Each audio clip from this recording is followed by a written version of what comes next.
To experience history, in recent years, people have been coming to unlock the mysteries that lie within London's longest archaeological site, the foreshore of the River Thames.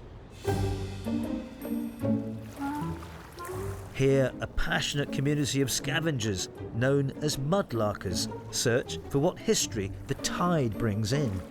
The community has expanded in recent years, with applications for permits growing from 200 in 2019 to 5,000 just 3 years later.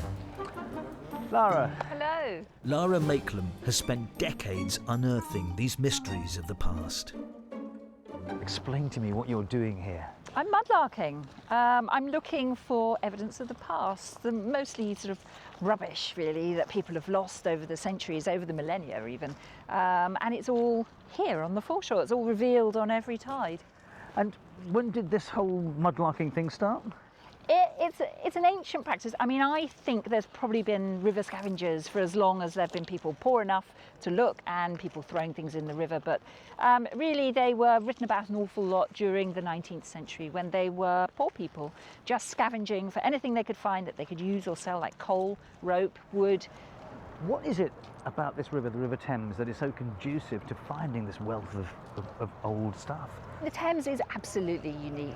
Intense habitation, you know, loads of people living right here, 2,000 years.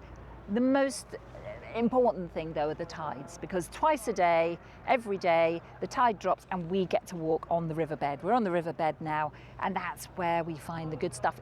If the Seine in Paris was tidal, we'd be finding the most incredible things, but you can't get down into it. So that's what's so unique. What's the most unusual thing you found while you've been doing this? I think probably one of my favourite finds, and it took me 20 years to find it, is a complete pilgrim badge. And it's medieval, and it would have been bought by a pilgrim travelling down to Salisbury Cathedral to the shrine of St Osmond.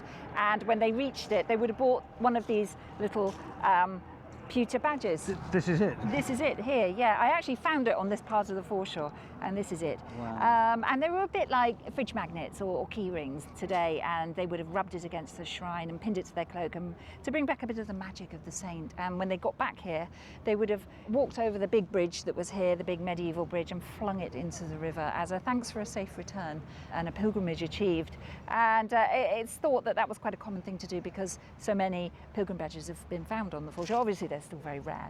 But I mean, when you first saw this, did you know what you had found? I knew exactly what I found, yes. Yeah, I did a little pilgrim badge dance when I saw that because, as I say, it took me 20 years to find it, and they are quite rare.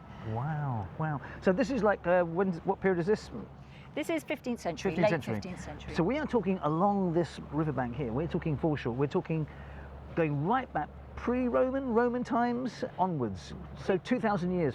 2,000, a good 2,000 years here. Obviously, we're right in Londinium here, right in the middle of it. And we are actually walking on top of Roman rubble. I mean, when we look down here, I can reach down and just pick a piece up. Here we go. So that is a piece of Roman roof tile. You can tell from the shape of it. This lovely L shape. It would have been a flat tile like this. And someone's finished it off by running their finger down there.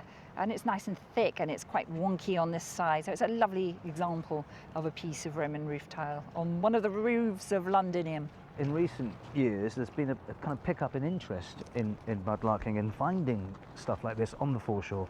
Why is that? COVID had a big effect here. Social media, I think, is what's really made people more aware of it.